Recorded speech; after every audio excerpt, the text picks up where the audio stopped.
Tashidele, day before yesterday, we spoke about the brief introductions of Buddhist epistemology, and also I discussed that how to deliver the questions and how to give answer to the questions. So these are the topics that we have discussed day before yesterday's. So today I am going to speak about the 4 kinds of methods. The 4 kinds of methods are very useful when you are engaging in critical analysis, and it helps you to develop a comprehensive understanding of issues that involve. The 4 kinds of methods are Gelwa, contradiction, and Tenzin, equivalence, Musum, Trilemma, Mushi, Tetralemma. So what is Gelwa? What is contradictions? If there is a 2 phenomena, if there is a 2 objects mutually exclusives, they do not share a common locus. So I give you an example here: white and red color. There is no color which could be white, which could be both white and red color. And if I give you another example, like a horse and donkey, there is no animal which could be both horse and donkey. And book and pen, there is nothing which could be both book and pen. So these pairs of combinations, there is no example can be found that could be both. So these are the examples of contradiction. So if I speak about the equivalence, equivalence, equivalence not only share the common locus, it also has the 8 modes of privations. The 8 modes of privations are the 2 modes of entailment pertaining to beings. So if I give you an example here, like product and impermanence. So product and impermanence, like if something is products, it is necessarily the case it should be the impermanence.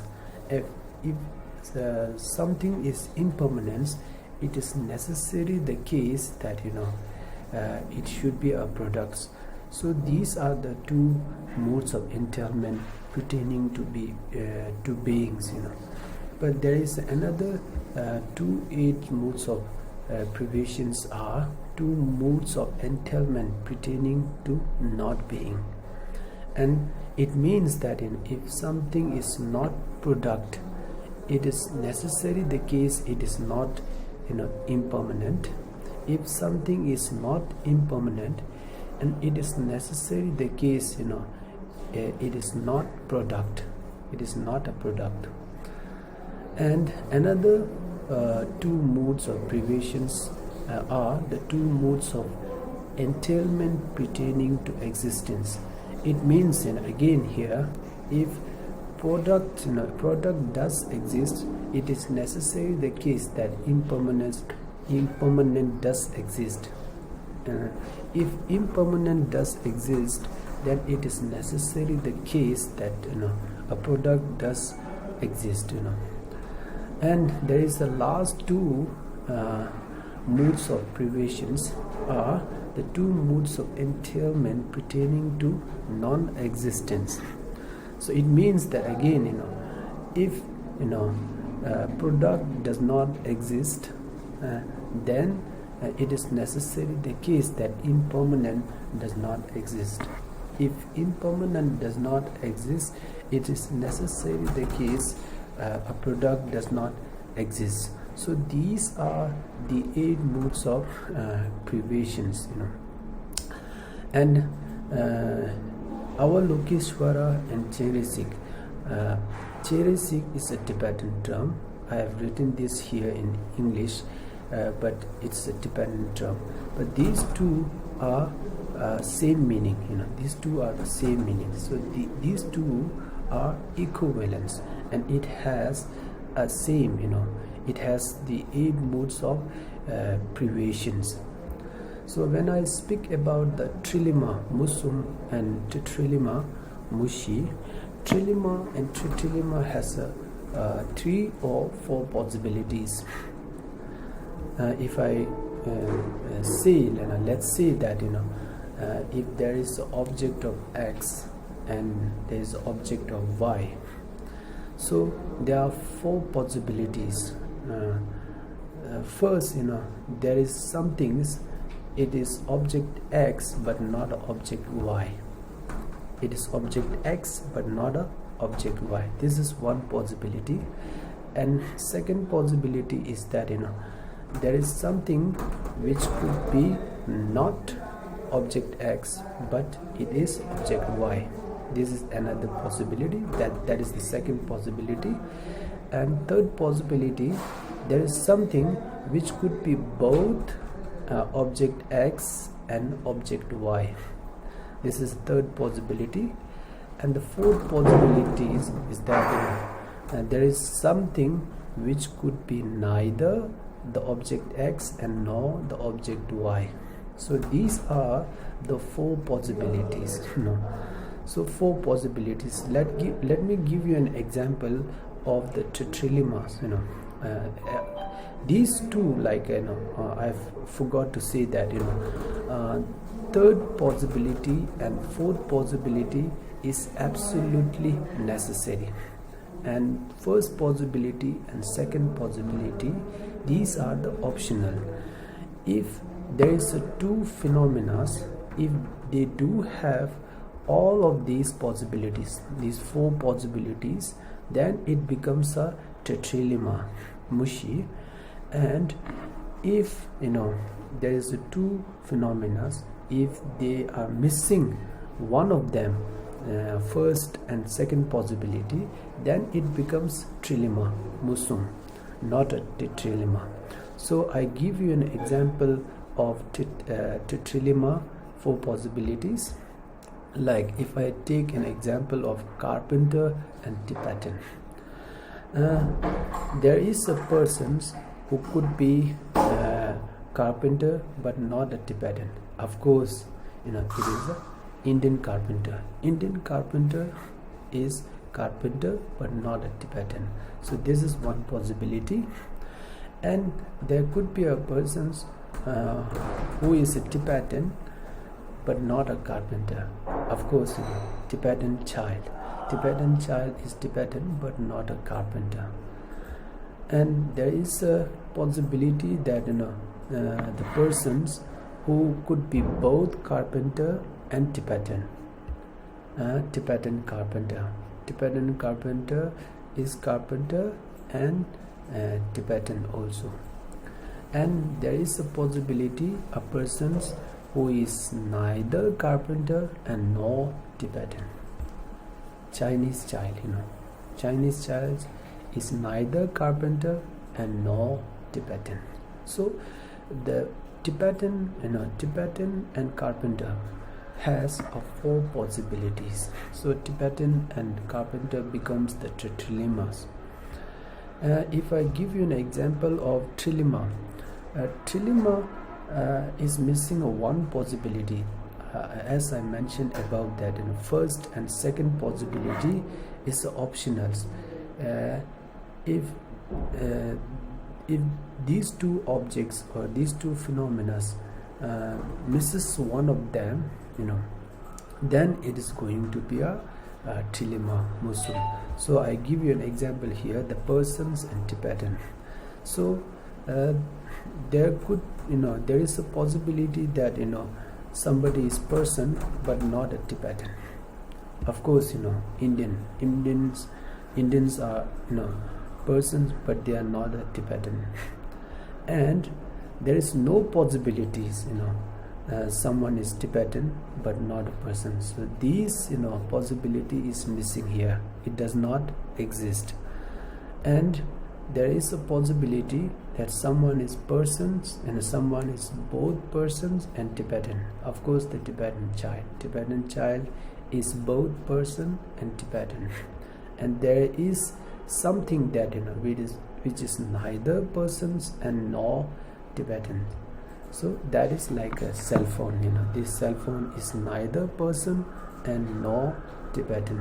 So Tibetan and person has three possibilities, and it becomes a trilemma.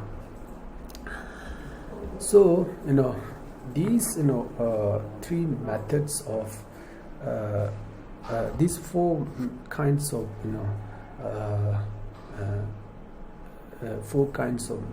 methods, it can apply to the all subjects. If we take modern science, like if we move to the biology, in biology we have animal groups: herbivore, carnivore, and omnivores. And if we try to find out what are the differences and what are the relations between the herbivore and carnivore, is there possibility that animal which could be herbivore and not a carnivore? Of course, like a deer and cow, they are herbivore but not a carnivore. And is there possibility that animal which could be carnivore but not a herbivore? Now, of course, lion and tiger, these are carnivore but not a herbivore. And is there possibility that there is a social animal which could be both herbivore and a carnivore? Of course, like omnivore, like we human being, we are both herbivore and carnivore, because we enjoy vegetables and we enjoy meat also. So we are both herbivore and carnivore. And there is a possibility that something which is neither herbivore and nor carnivore. Of course, like this cell phone is neither herbivore and nor carnivore. So between the herbivore and carnivore, it has four possibilities, and it becomes a trilemma. So these four kinds of methods you can apply to the any subjects. Even if we move to the math, you can see the number like a natural number, whole number, integer number, and rational number. So if I ask you a question, what are the differences and relation between the natural and integer number? So is there a number which could be a natural number but not an integer number? Is it possible? What do you think? What do you think of yourself? Is there a number which could be a natural number but not an integer number? Or is there a number which could be an integer number but not a natural number? Can you find out any example? And also, if you move to the physics, if I take an example like solid, liquid, gases, and plasma. So what are the differences and relation between the liquid and gases? Can you find any example that which could be a liquid but not a gas? So you can apply these four kinds of methods any subjects, to any subjects. So these four kinds of methods will helps you to see when you are carrying critical analysis, when you look into the two different issues, then you can see the differences and relation between them very fast, and easily, you can find out there is a big differences and there is a relation between them. If you practice these four kinds of methods, if you if you mastered these 4 kind of methods, then you will see the differences between the 2 things. You will see the relation between the 2 things, and it will help you to pops up so many questions in your mind very fast when you are engaging in critical analysis, critical inquiry. So these 4 methods, these 4 kinds of methods is really helpful you to develop a comprehensive understanding of the issues involved. So it can be applied to the any kind of subjects. So that's all I want to say today. And if you have any question, then you can send me an email, and if you are using the WhatsApp, then you can ask me the question in my WhatsApp number. This is my WhatsApp number. And if you are watching my YouTube, then you can subscribe my YouTube channel, and also you can hit the bell icon. That's all. Thank you so much. Have a good day.